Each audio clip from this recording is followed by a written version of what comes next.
Hello, Death, Sex and Money listener.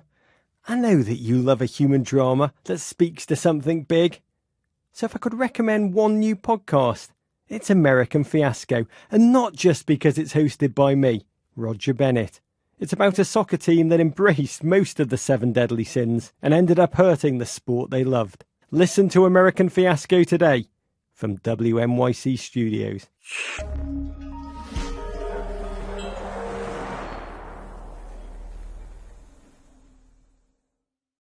Before we begin this episode, I want to let you know that it's about suicide. If you're experiencing suicidal thoughts or feelings, or know someone who is, we've compiled a list of resources on our website at deathsexmoney.org. Ask for help. Suicide is like a virus. It hits one and then it'll go and go. I mean, there are about 100,000 veterinarians in the United States. It barely fill up a football stadium. We're such a tight-knit group that when one person goes, I mean, well, if they can't do it, how am I going to do it? This is Death, Sex, and Money. The jobs that we do are so incredibly stressful. The show from WNYC about the things we think about a lot. The human-animal bond has gotten more intense. And need to talk about more. Nobody wants to say it, but I'm not afraid to call it what it is. I'm Anna Sale. How are y'all doing? Good. Nice to meet you. Meet you. Katie. I'll see you guys. I met Dave Wilson at his home in the Dallas suburbs. My producer, Katie Bishop, was with me. Nice to meet y'all. Would you like a beverage or anything? I've got a cherry Coke. We settled into his living room, screen door open. Dave leaned back in a leather recliner. I sat on the couch beside him. Harry, no. I'm sorry, he must see an animal outside. It's the only time he barks. He's not a barker. I went to Dave's house to talk with him about his older sister, Marnie Mullins. She died on May 21st last year. She was 44. The last time I texted her was a few weeks prior to her passing, and I never got a response. She went dark. I think that she was arranging things for whatever writing she may have seen on the wall. She wanted to protect the people who were closest to her and let us get used to her not being there all the time and every day. And then, maybe it would hurt less, or maybe we would miss her less. She was wrong. How do you like to remember your sister? I like to remember my sister as a person who just really loved. I won't even qualify it. She just loved. Marnie especially loved animals. She was a veterinary technician who'd cared for sick pets for more than 20 years. I know that common sense says a veterinarian's clients are the people who come in and pay the bills. That is not how my sister would have described it at all. Her clients, her patients were the animals. And, that was just how she viewed it. Marnie was a part of the tight-knit veterinary community in Dallas. Last spring, that community was left reeling by a series of suicides, including Marnie's. How do you think about how her work either helped or caused stress in terms of mental health issues? She was already dealing, when we were young, with depression and feeling uncomfortable in a world that didn't seem to feel like home to her. Mm-hmm. And I think that caregiving is likely a field that you might find a lot of people in who are missing some of that acceptance, and they want to provide it to someone or something, in this case animals, almost in a way to compensate maybe for what they don't believe they've been given. Yeah, a sort of tenderness. Right.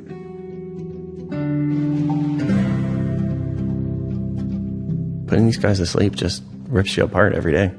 It's not happy puppy stuff. And then the stresses of clients not able to pay veterinary bills. What happens is then you burn out. For the past several years, veterinary medicine as a whole has been grappling with a suicide rate that's one of the highest in the healthcare profession. Honestly, I struggle on a weekly basis even now. A recent CDC survey found that 1 in 6 veterinary school graduates say they've considered suicide. And a British study found that veterinary suicide rates are 4 times higher than the general population in the UK. Sometimes we don't have enough time to reflect or take care of ourselves. But those statistics seemed distant from the Dallas veterinary community until April 14th of last year, when a 32-year-old veterinary technician in the area killed himself. A few weeks later, Marnie, Dave's sister, killed herself. And 2 days after that, a 40-year-old veterinarian named Shauna Chastain died by suicide. And what drove those suicides were probably on a lot of our minds. But we just pushed through the chaos of a busy veterinary practice.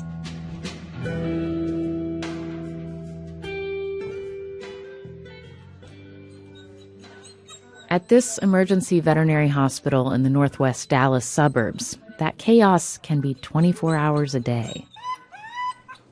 They see the sickest pets, like Lady, who was brought in by her owner.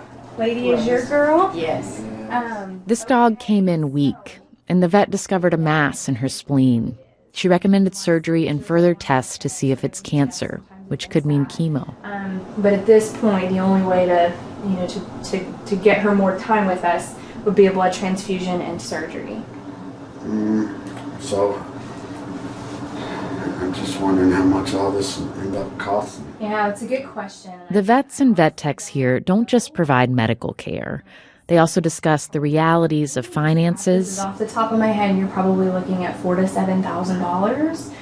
And they help pet owners make the ethical call of when to intervene and when to say goodbye. Okay, let's go ahead and give her some blood and get that spleen out. She's a great dog, so we can swing it. So. Okay. At this clinic, there were no suicides among the staff, but many of the vets and vet techs here knew the people who died. I knew both Dr. Chastain and Marnie. Dr. Julie Ducote is a vet who owns this emergency hospital.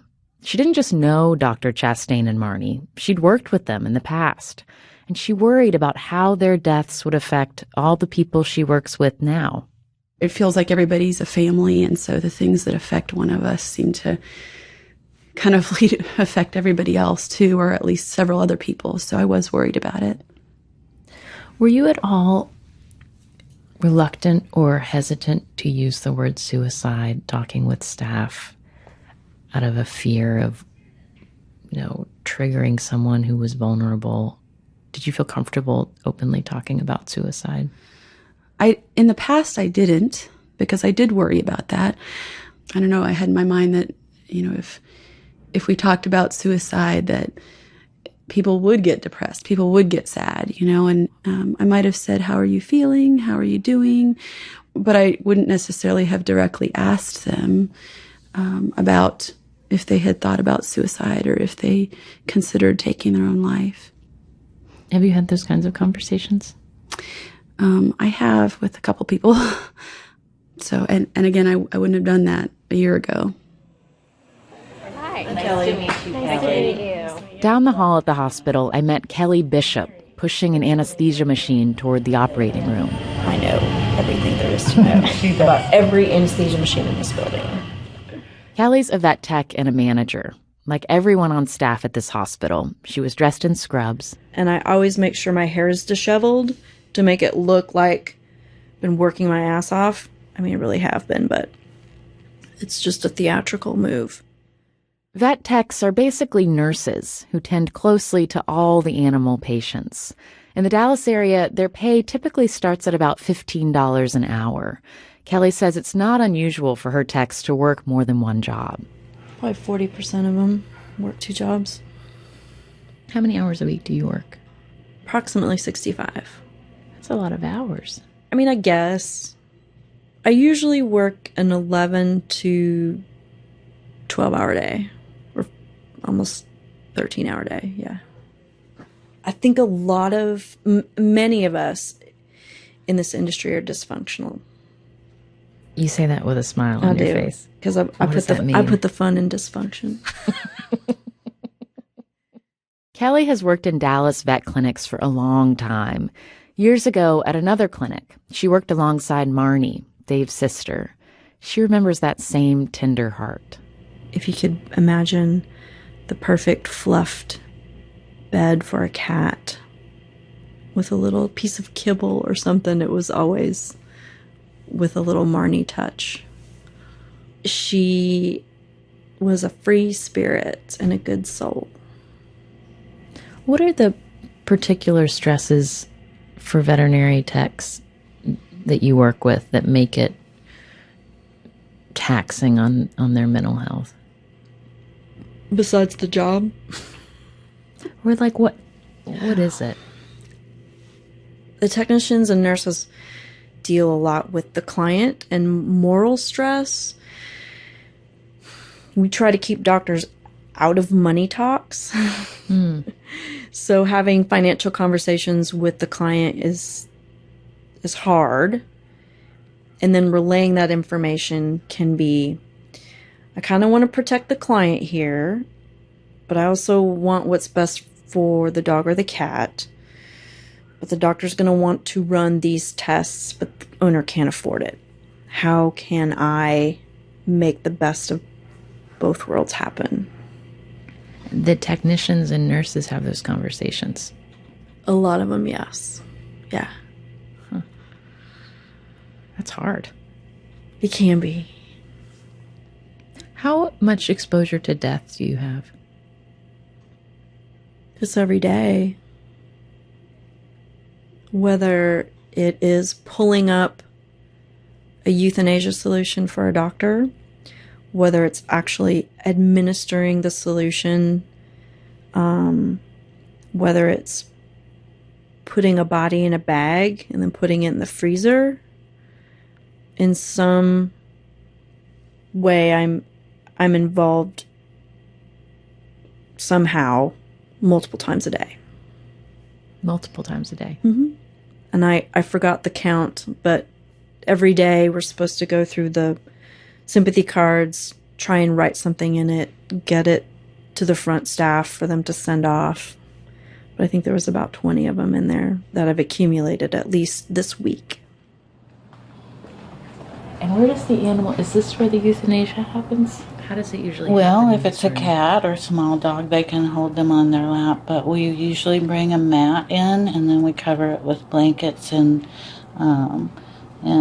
people lay on the floor with them, Yeah. The person showing me this room is Sandra Brackenridge. She's not a vet, she's a social worker on staff at this hospital. When she started her career 30 years ago, her work focused on pet owners dealing with loss. But most of her time now is spent working with the staff here. Stress is in the environment. It's that fast pace. They'll do a euthanasia and not stop, and they go right to the next case. And so there's, no processing of it. Veterinarians witness death more than any human medical professional. It's 5 times more than any human medical professional, including hospice workers. Is that so? You think about it as compared to human medicine. So veterinarians are also funeral directors. They also do euthanasia. And so they witness death that much more. And also what I see is that veterinarians and veterinary technicians develop a comfort with death a lesser degree of death anxiety than other professionals. And so if you're used to death, what does that mean? Does that mean you fear death less? Does it mean it Yes. And does that, do you make is that at all correlated with like when you're stressed and need to escape, that suicidal ideation is something that you go to? I think it contributes, but that's my opinion. I don't think that there's research to substantiate that yet. What I notice also is that people are attracted to this field in the first place because they love animals. They don't necessarily love humans, but they end up working with humans and alongside of humans. And with humans, there's all kinds of things that go on, right? So sometimes there's communication problems. Sometimes there's conflict. Sometimes there's a screaming owner in your face. That can be quite traumatizing. So in my position, sometimes it's hard for me to get people to come and talk to me because they've told me I don't like talking face to face. So what I've done in those situations is I text a lot, and it might be through email or, it's not that they don't want support. It's that human thing is uncomfortable.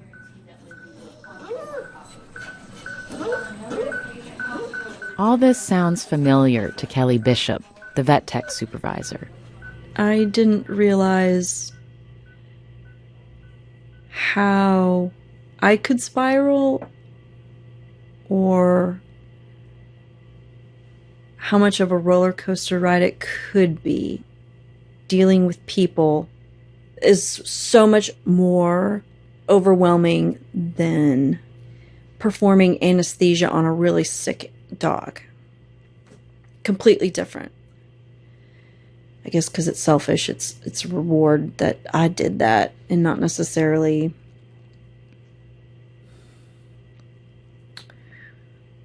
talk somebody out of driving off a bridge. Have you had to do that? Yes. Was that recent? It was this year.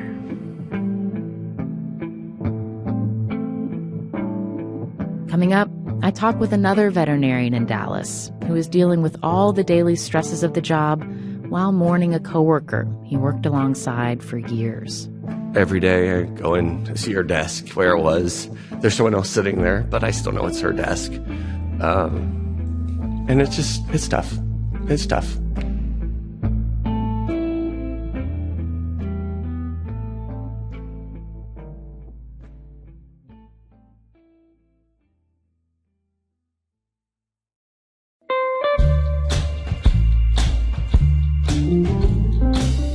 We first started thinking about veterinarians and suicide back in 2016 when we heard from a veterinary social worker in Canada. She wrote to us, "I have such deep regard for my veterinarian colleagues. I just wish the rest of the world understood what they experience and how they struggle." And last year, veterinarians and suicide came up again when we were putting together our series about student loans. One vet in Georgia, writing about her loans, said, "There have certainly been times where suicide seemed very comforting." It was soon after that producer Katie Bishop heard about the series of suicides in Dallas. So we went there to hear how this community was coping in the aftermath and to understand more about why this happened. What we learned is there isn't a clear-cut answer to why suicide is so prevalent in veterinary medicine. The limited studies that have been done are focused on veterinarians, not vet techs, but they back up what we heard on the ground in Texas, that high expectations from pet owners, euthanasia, debt, and low salaries all could contribute to the increased risk of suicide. Researchers also point to personality traits commonly found in the veterinary profession, something we also heard from Dr. Julie Ducate in Dallas. The kind of academic achievement they have to attain often selects for individuals who are very, very driven and perfectionistic and potentially more introverted, and those traits have been associated with higher rates of depression and suicide. In the U.S., research is ongoing to document and better understand how the risk of suicide differs by occupation beyond self-reported surveys. We partnered with the Dallas Morning News on this episode. They visited the same emergency hospital we did and put together a photo essay and video about the stresses that veterinary workers face. You can find a link to that on our website at deathsexmoney.org.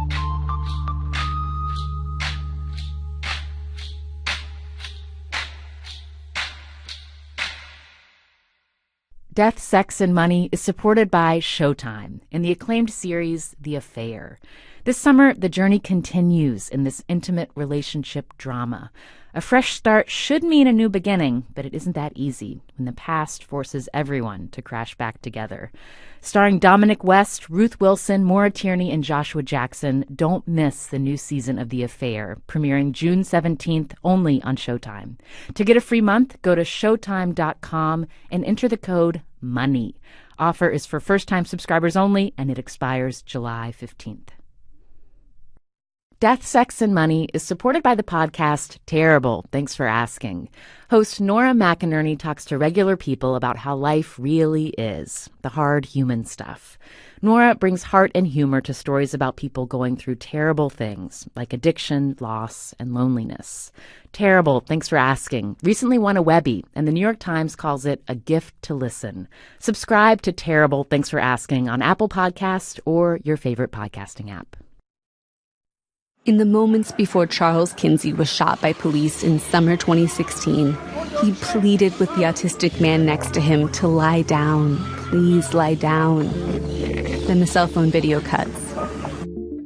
I'm Audrey Quinn. After Effect is a new podcast from WNYC Studios. We tell the story behind the shooting and what happened next. Listen and subscribe to After Effect wherever you get your podcasts. This is Death, Sex, and Money from WNYC. I'm Anna Sale. Dr. Matt Murphy is a partner at a veterinary clinic in Dallas. We met him at his home on one of his rare days off.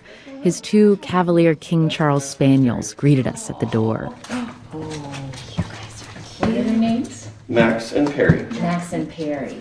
Matt was wearing socks with dogs on them, too. I have hunted everywhere for a Cavalier King Charles socks that fit a guy. There's girls everywhere, but apparently no one wants them that's a guy.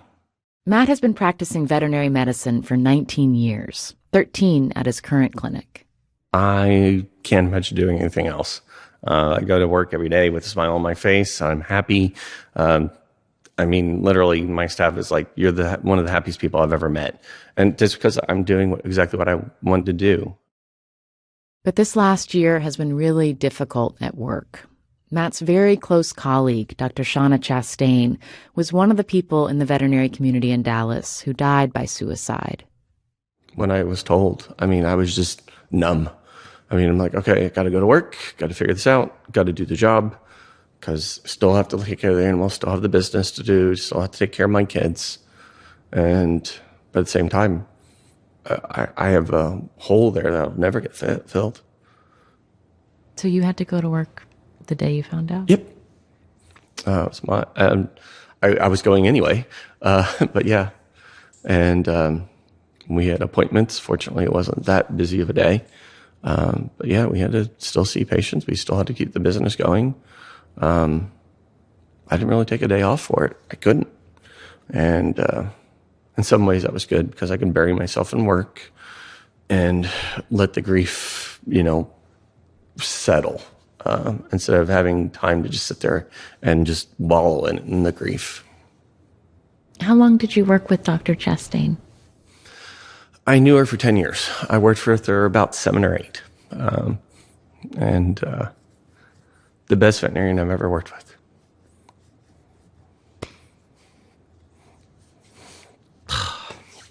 And an amazing friend.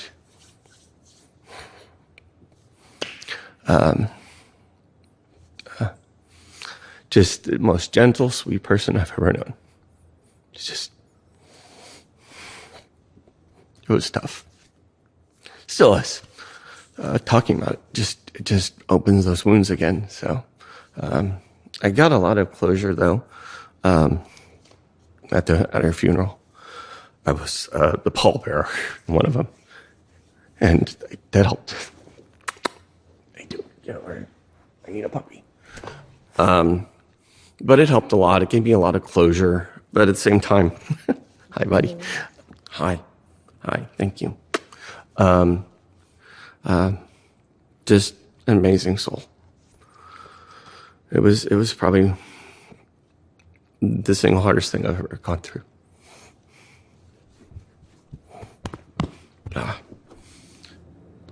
Were you aware that she was struggling? Yeah.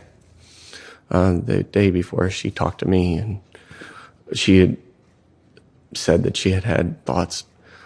I thought I had actually talked her out of things, and I was like, she seemed in a good spot, and apparently she was not. Do you feel like, given the awareness in the veterinary community of the risk of suicide, do you feel like you know enough or have had professional training enough about how to help your colleagues? No, not at all. It's all stuff that you've had to figure out or do. I wish I had some more training on that to help, or more known about the resources that we have. And I wish that, that I'd known where she was at that time. Anything I could have done to stop it. Have you had any counseling? Yeah, I did. I talked to the counselor you talked to, the social worker. I talked to her twice. Did you find it helpful? It was. I'm not the best person to counsel because, they're like, how are you doing? I'm sad. Are you having bad thoughts? No.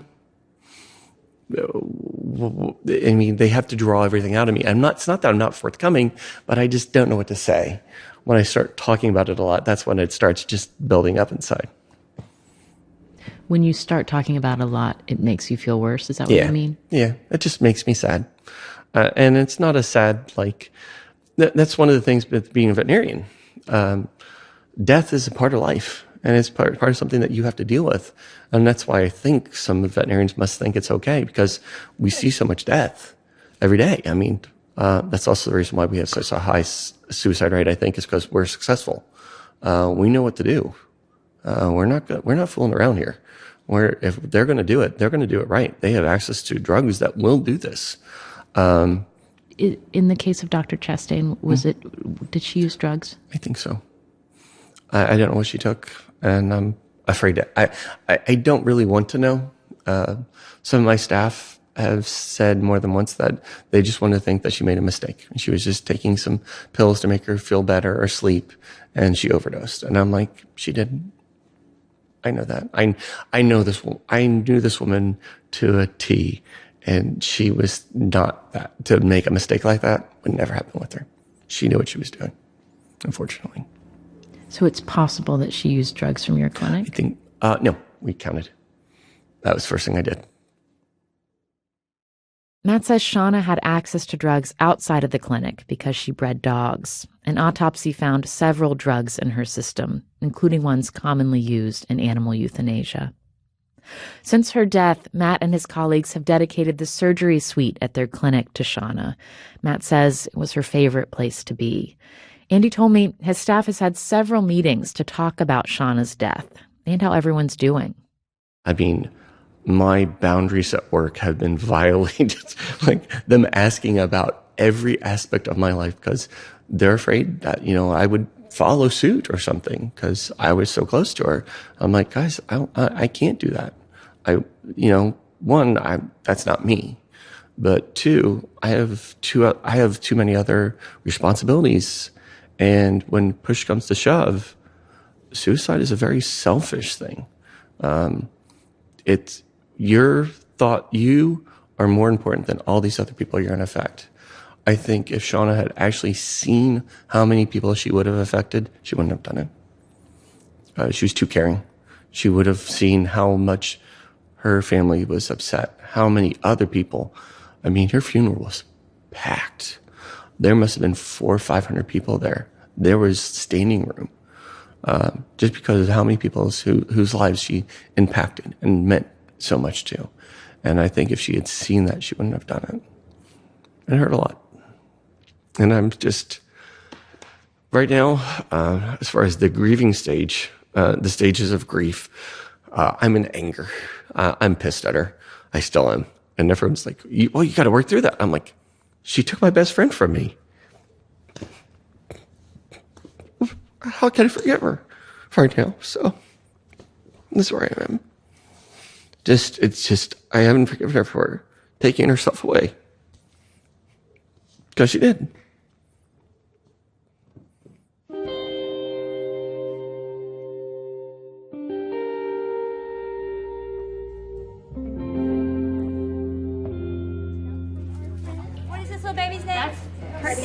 Her name is Sadie. Work continues at the vet clinics across Dallas. Back at the 24-hour hospital, the staff is there after this dog chewed a battery out of the back of a remote control. That battery. Yeah, she got herself a little acid burn. It looks like a little bladder acid burn. The skin's peeling away. Oh, I know. Oh my God.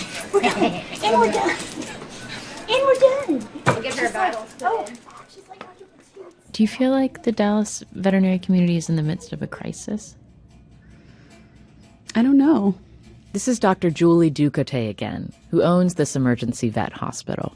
I don't know. I don't know if it's a crisis or if it's that we're more aware of it, and it's been there all along. I don't know the answer to that. I think people have had problems, and I think people have struggled for a long time, but it may be that we just haven't talked about it or been aware of it before now. Soon after the suicides in Dallas, Julie and the hospital social worker Sandra Brackenridge organized a public meeting of the veterinary community called Not One More Colleague. They hoped to organize regular support groups for vets and vet techs in the area with the help of the State Veterinary Association, but they haven't met since. And since we talked to her, Kelly Bishop, the vet tech and supervisor at the emergency hospital, has given up her management duties. She says she needed to, for her own mental health.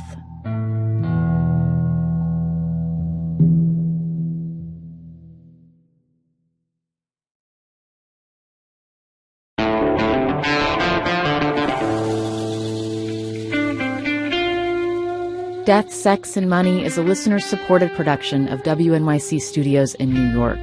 I'm based at the Center for Investigative Reporting in Emeryville, California. Our team includes Katie Bishop, Annabelle Bacon, Emily Botine, and Andrew Dunn. Thanks to Christina Martinez for her help on this episode. Our interns are Catherine Hsu and Angeli Mercado.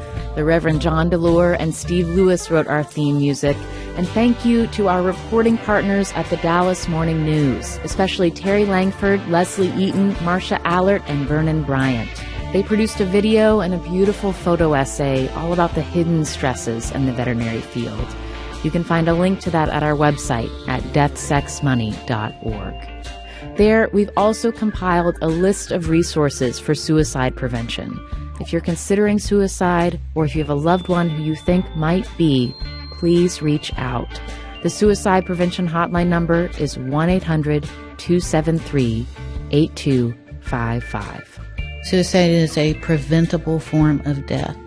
A person is only acutely suicidal for a few minutes to a few hours.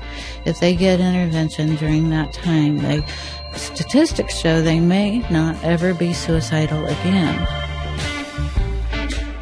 I'm Anna Sale, and this is Death, Sex, and Money from WNYC.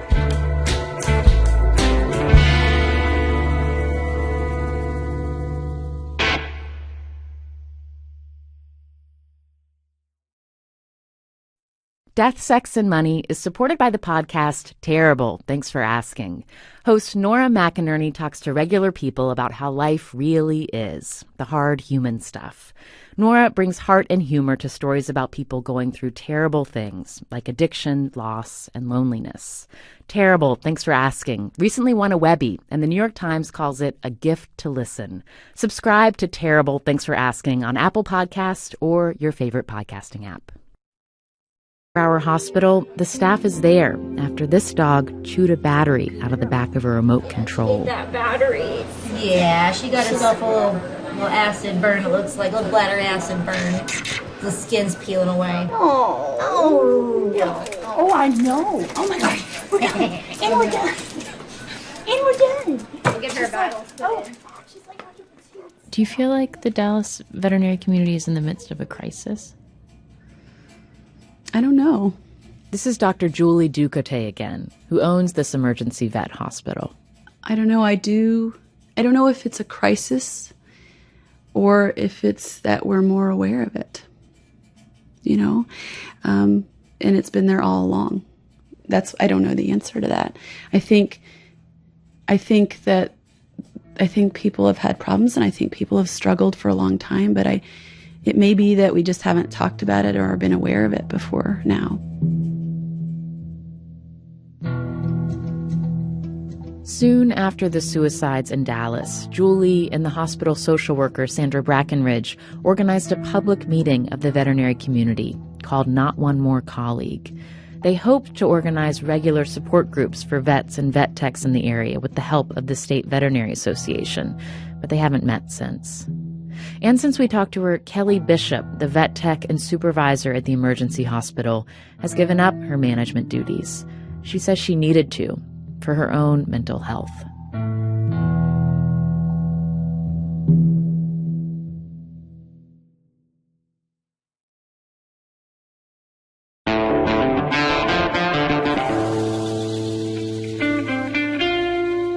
Death, Sex, and Money is a listener-supported production of WNYC Studios in New York. I'm based at the Center for Investigative Reporting in Emeryville, California. Our team includes Katie Bishop, Annabelle Bacon, Emily Botine, and Andrew Dunn. Thanks to Christina Martinez for her help on this episode. Our interns are Catherine Hsu and Angeli Mercado. The Reverend John DeLure and Steve Lewis wrote our theme music. And thank you to our reporting partners at the Dallas Morning News, especially Terry Langford, Leslie Eaton, Marcia Allert, and Vernon Bryant. They produced a video and a beautiful photo essay all about the hidden stresses in the veterinary field. You can find a link to that at our website at deathsexmoney.org. There, we've also compiled a list of resources for suicide prevention. If you're considering suicide, or if you have a loved one who you think might be, please reach out. The suicide prevention hotline number is 1-800-273-8255. Suicide is a preventable form of death. A person is only acutely suicidal for a few minutes to a few hours. If they get intervention during that time, statistics show they may not ever be suicidal again. I'm Anna Sale, and this is Death, Sex, and Money from WNYC.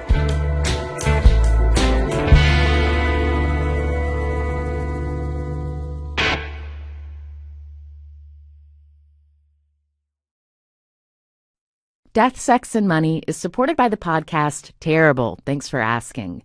Host Nora McInerney talks to regular people about how life really is, the hard human stuff.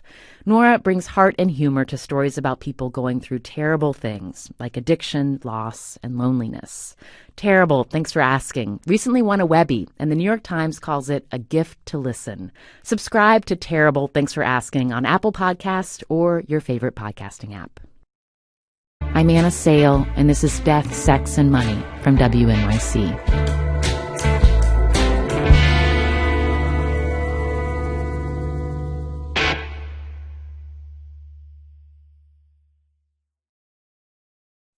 Death, Sex, and Money is supported by the podcast Terrible, Thanks for Asking.